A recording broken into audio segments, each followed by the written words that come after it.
Hello students, कैसे आप लोग। मैं आर के झा, एज मैथमेटिक्स दरभंगा। आप लोग के सामने अभी मैट्रिक्स का जो लास्ट लेक्चर में मैट्रिक्स के अलजेब्रा का, इसके बाद हम लोग डिटर्मिनेंट देखने वाले हैं और फिर से कुछ मैट्रिसेस जो डिटर्मिनेंट से रिलेटेड टर्म है उसको फिर से दोबारा डिस्कस करेंगे। यानी ये टॉपिक अभी चलेगा 10 मतलब 7-8 लेक्चर तो एटलीस्ट है। अब जब भी अगर आप इस पूरे टॉपिक के डिटेल्स को पढ़ना चाहेंगे तो आप यूट्यूब पे जाएं, मेरे चैनल पे, और इसका पूरा एक प्लेलिस्ट बना हुआ है मैट्रिसेस का। आप शुरुआत से सारे वीडियोस को जब देखेंगे तो आप अच्छे से बुक को कवर कर सकते हैं, प्रॉब्लम्स भी आसानी से बनेगा। इस लेक्चर में हम कुछ डॉट्स को देखने वाले हैं। लास्ट लेक्चर जो हमारा मैट्रिसेस का था, मैट्रिक्स के इन्वर्स को निकालना था, और इन्वर्स निकालने के लिए हमने एक मेथड को डिस्कस किया था जिसका नाम था एलिमेंट्री ट्रांसफॉर्मेशन। एलिमेंट्री ट्रांसफॉर्मेशन से मैट्रिक्स के इन्वर्स तक कैसे पहुंचते हैं। आज भी कुछ डॉट्स को देखेंगे, एक छोटा सा कॉन्सेप्ट उसके अंदर देखने वाले हैं। इस वीडियो लेक्चर में हम बहुत कम चीज़ों को निपटाएंगे। इसका नेक्स्ट टॉपिक हम लोग डिटर्मिनेंट 2-3 लेक्चर देखने वाले हैं। आफ्टर दैट फिर से मैट्रिसेस का कुछ टर्म जो डिटर्मिनेंट से रिलेटेड है, क्योंकि हम लोग एनसीईआरटी अपने बेसिक सिलेबस को फॉलो कर रहे हैं, तो बीच में कुछ डिटर्मिनेंट के सेक्शन को देखेंगे। आपके सामने एक फिर से एक प्रॉब्लम है, इन्वर्स निकालना है। लास्ट क्लास में मैंने एक प्रॉब्लम पे डिस्कस किया था। लास्ट लेक्चर जो था, बोला फाइंड द इन्वर्स ऑफ ए। कोई मैट्रिक्स है जिसके अंदर एलिमेंट 2x2 ऑर्डर का है, 2 7 1 3, बाय यूजिंग एलिमेंट्री ट्रांसफॉर्मेशन। तो प्रीवियस लेक्चर में आपने देखा था मैट्रिक्स के इन्वर्स को हम लोग दो तरीके से निकाल सकते हैं। एलिमेंट्री ट्रांसफॉर्मेशन में दो मेथड होगा, एक रो ट्रांसफॉर्मेशन, दूसरा कॉलम ट्रांसफॉर्मेशन। मतलब रो ऑपरेशन से भी जा सकते हैं, कॉलम ऑपरेशन से भी जा सकते हैं। और मैंने बोला था दोनों में से किसी भी मेथड को आप ले सकते हैं, कोई प्रॉब्लम नहीं है। अगर मैं इसी प्रॉब्लम्स को एक और क्वेश्चन के बाद आपका कॉन्फिडेंस बिल्डअप होगा और आप आगे इस तरह के और भी क्वेश्चंस को खुद से कर सकते हैं। तो इसलिए इस क्वेश्चन को अच्छे से देखिए कैसे मैं इसके इन्वर्स तक पहुंच रहा हूं। मैंने प्रीवियस क्लास में बताया था कि जब आप इसके इन्वर्स के लिए जाओगे तो एक इक्वेशन इनिशिएट करोगे, A is equals to I A. A is equals to I A. जब आप यहाँ पे राइट साइड में आई इंटू ए लेते हो, इसका मतलब ये रो ऑपरेशन है। अगर आप ए इंटू आई लोगे इसका मतलब कॉलम ऑपरेशन है। अब कैसे इसके इन्वर्स तक आएंगे देखते रहिए। 4 मेथड है, सारा मेथड मैंने डिस्कस कर दिया था। ए आपके सामने है 2 7 1 और 3।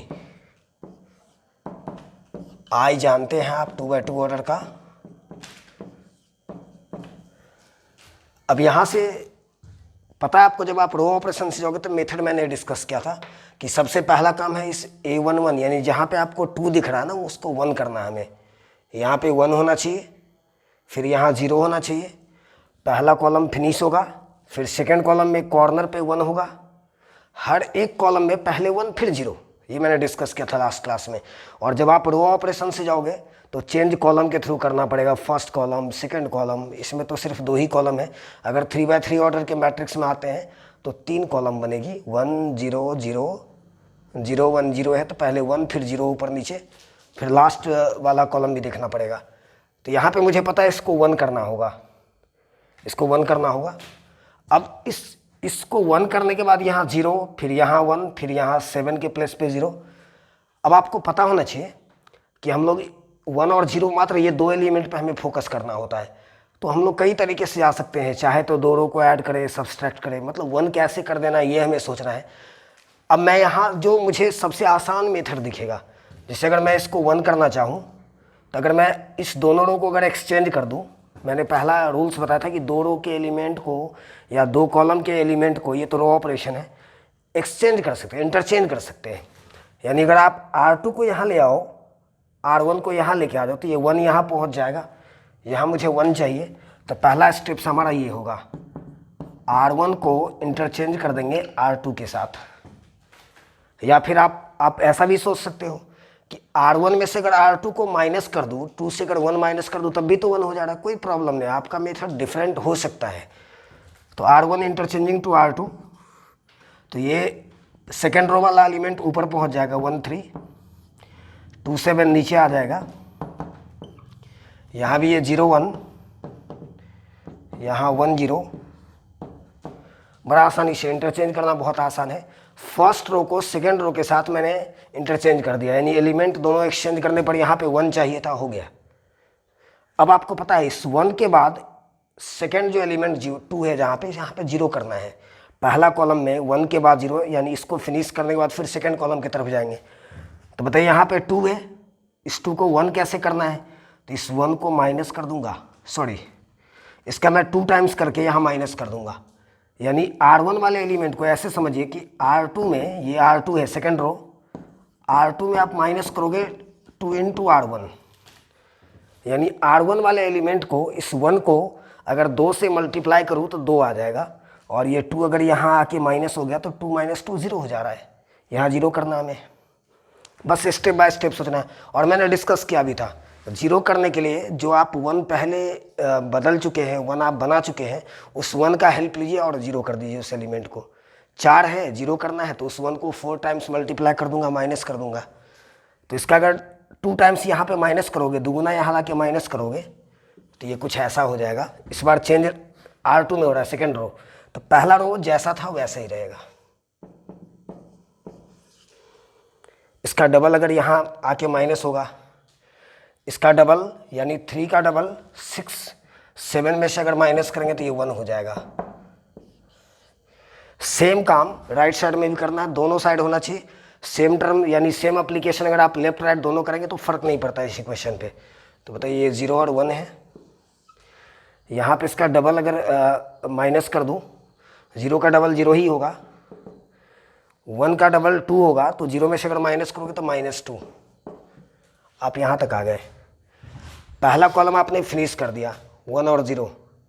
इसके बाद सेकेंड कॉलम में इस कॉर्नर पे 1 होता है, आइडेंटिटी मैट्रिक्स का फिगर बस ब्रेन में रखिए, यहाँ पे 1 होता है, ऑलरेडी 1 है भी, तो हमारा एक स्टेप तो बच जा रहा है, हमारा काम यहाँ पे बच जाता है। यहाँ 1 ऑलरेडी है, फिर इस 1 के बाद यहाँ पे 0 कर दूंगा, यहाँ पे 0 कर दूंगा, तो इसका 3 टाइम्स यहाँ पे माइनस कर दीजिए, यानी इस 1 का 3 गुना करेंगे तो 3 आएगा, 3 से 3 माइनस करोगे 0 हो जाएगा। तो बताइए R1 है, यानी R1 में से आप माइनस करोगे 3 इंटू R2, यानी इस 1 को अगर आप तिगुना कर दो तो 3 बन रहा है, और 3 यहाँ ला के माइनस करिए 0, 1 0 1 0, आइडेंटिटी मैट्रिक्स तैयार हो गया। यानी लास्ट स्टेप है, तो ये कुछ इस तरह से दिखेगा। इस बार चेंज हम लोग R1 में करें, ये ध्यान में रखना है। इसका 0 का 3 टाइम्स करेंगे, फर्क नहीं पड़ेगा, तो 1 ही रहेगा। 1 का 3 टाइम्स 3 होगा, 3 से 3 माइनस करेंगे 0 होगा, बाकी R2 सेम। यहाँ भी 1 का 3 टाइम्स करेंगे तो 3 होगा, ऊपर ला के माइनस करेंगे तो -3। इसका 3 टाइम -6 होगा, तो 1 में से -6 को माइनस करेंगे, 1 माइनस, कैलकुलेशन में हमें नहीं फंसना है, ध्यान में रखना है ना, 7 इस तरह से हो जाएगा, लास्ट 1 - 2। फाइनली आपने लेफ्ट साइड के मैट्रिक्स ए को कन्वर्ट कर दिया आई में, और ये कुछ अब इस तरह से दिख रहा है, I is equals to identity matrix -3 7 1 और -2 इंटू ए। और मुझे पता है जब किसी दो मैट्रिक्स का अगर प्रोडक्ट आइडेंटिटी मैट्रिक्स के इक्वल है, इसका मतलब ये दोनों एक दूसरे का इन्वर्स है, हमें ए का इन्वर्स चाहिए, यानी ए का इन्वर्स इज इक्वल्स टू हो जाएगा -3 7 1 और -2। इस तरीके से आना है। अब इसी में एक स्पेशल केस है, आपको खुद से पहले ट्राई करना है, पहले आप वीडियो को पॉज करेंगे, इस क्वेश्चंस को खुद से देखना है कि क्या आप बना पा रहे हैं या नहीं। नया कोई और भी चैप्टर आपकी बुक के अंदर जो क्वेश्चंस होगा आप उसको अटेम्प्ट लेंगे। अब जैसे इसी में एक स्पेशल केस है, कभी ऐसा भी स्क्वायर मैट्रिक्स है जिसका इन्वर्स पॉसिबल नहीं होता है। ये चीज़ें डिटर्मिनेंट में ज़्यादा क्लियर कर पाएंगे हम लोग। वो कौन सा केस है कि जब एलिमेंट्री में इस बात को कैसे पता कर पाएंगे कि मैट्रिक्स का इन्वर्स पॉसिबल नहीं है, क्योंकि आप डिटर्मिनेंट में जब जाओगे तो देखोगे कि जब किसी स्क्वायर मैट्रिक्स का डिटर्मिनेंट वैल्यू 0 हो जाए तो उसका इन्वर्स पॉसिबल नहीं होगा। यहाँ पे कैसे पता कर लेंगे इन चीज़ों को, तो एक क्वेश्चन के थ्रू हम लोग क्लियर करेंगे इस चीज़ को। जिससे आपके सामने एक क्वेश्चन है, find the inverse of a is equals to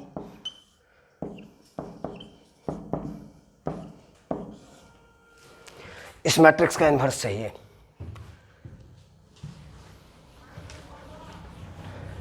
अब इस मैट्रिक्स का इन्वर्स हम लोग कैसे लेंगे ये जानिए।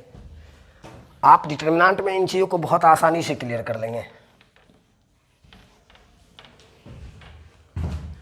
जी डिटर्मिनेंट में जब आप जाओगे तो आप इस तरह से देखोगे, आपका जो ये मैट्रिक्स है इसका डिटर्मिनेंट वैल्यू हम लोग इस तरह से निकालने वाले हैं। नेक्स्ट लेक्चर हमारा डिटर्मिनेंट का होने जा रहा है। ये 2:2 यानी 4, 1:4 यानी 4, 4 - 4 0, यानी इस मैट्रिक्स का डिटर्मिनेंट वैल्यू 0 है तो इसका इन्वर्स पॉसिबल नहीं होगा। ये बात डिटर्मिनेंट के थ्रू तो जानेंगे, दोबारा मैंने बोला है इन्वर्स का एक दूसरा मेथड हम लोग पढ़ने वाले हैं। बीच में 2-3 लेक्चर डिटर्मिनेंट का है, आफ्टर दैट फिर से मैट्रिक्स की कुछ चीज़ों को देखना है हमें, उसमें हम लोग और भी इस बात को क्लियर कर पाएंगे। अब यहाँ पे कैसे पता कर पाएंगे, एलिमेंट्री में ये बात कैसे क्लियर होता है कि मैट्रिक्स का इन्वर्स पॉसिबल नहीं है। इस क्वेश्चन को आते हैं, इस कॉन्सेप्ट को हम फिर डिस्कस करेंगे। अगेन हम लोग रो ऑपरेशन से ही चलते हैं। ए इक्वल्स टू आई है,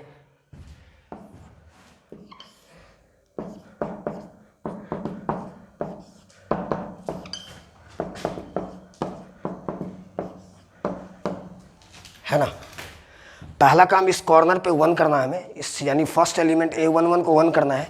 तो यहाँ भी अगर इंटरचेंज कर दो तो ये 1 ऊपर चला आ रहा है, यानी R1 को इंटरचेंज करेंगे R2 के साथ तो ये ऊपर और 2 4 नीचे आ जाएगा सेकेंड रो में।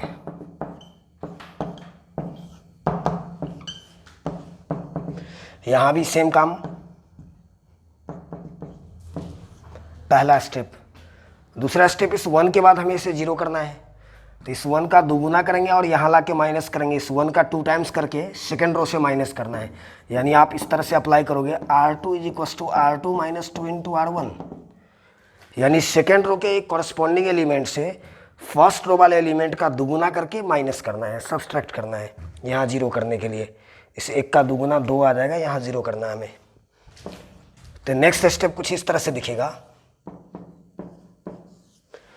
इस 1 का डबल करेंगे, 2 टाइम्स करेंगे तो 2 आ जाएगा, तो 2 से 2 गया तो 0।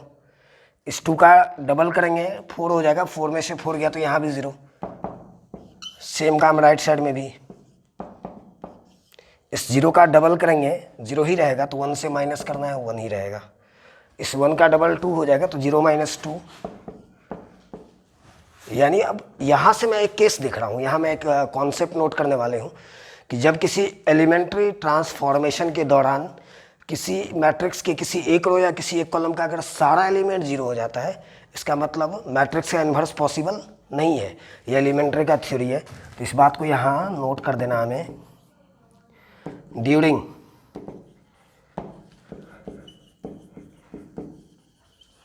Elementary transformation, if all the elements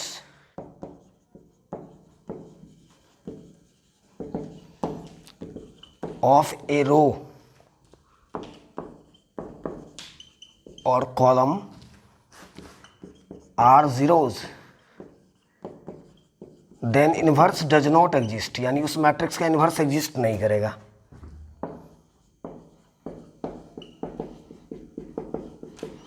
यानी आप यहाँ इस बात को लिख सकते हैं, R2 का सारा एलिमेंट 0 है, सेकेंड रो का टोटल एलिमेंट 0 है, इसलिए इन्वर्स एग्जिस्ट नहीं करेगा। ये कॉन्सेप्ट हमें ध्यान में रखना है।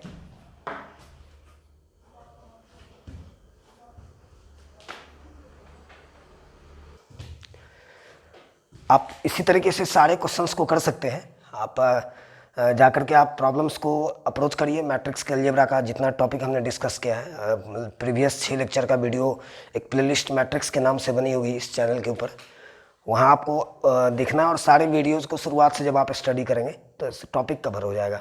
मुझे पता है ढेर सारे डॉट्स आपके सामने आएगा निकल के, तो आप या तो कमेंट सेक्शन में उस डॉट्स को डालिए या फिर थ्रू द व्हाट्सअप वहाँ नंबर आप मेंशन किया हुआ है चैनल का, आप उस नंबर पे व्हाट्सअप नंबर पे क्वेश्चन डालिए तो हम इजीली उस प्रॉब्लम को सॉल्व कर पाएंगे। या फिर हम लोग लाइव सेशन भी आकर के बहुत जल्द लाइव आने वाले हैं, आपके जो डॉट्स जो आपका बुक में बचा हुआ है इन टॉपिक से रिलेटेड उसको हम लोग क्लियर करेंगे। नेक्स्ट वीडियो हमारा डिटर्मिनेंट का होगा जो 2-3 लेक्चर का है। आफ्टर दैट हम लोग फिर से मैट्रिक्स के कुछ सेक्शन को देखने वाले हैं, मतलब लगभग 5-7 लेक्चर जो हम लोग का छोटा छोटा लेक्चर है 20 मिनट 25 मिनट का, वो 5-7 लेक्चर बचा हुआ है। फिर आप अलजेब्रा को अच्छे से कवर कर सकते हैं। तब तक बस आराम से स्टडी करते रहिए घर पे, एक अच्छा सा नोट्स प्रिपेयर करिए, सुरक्षित रहिए। Thank you.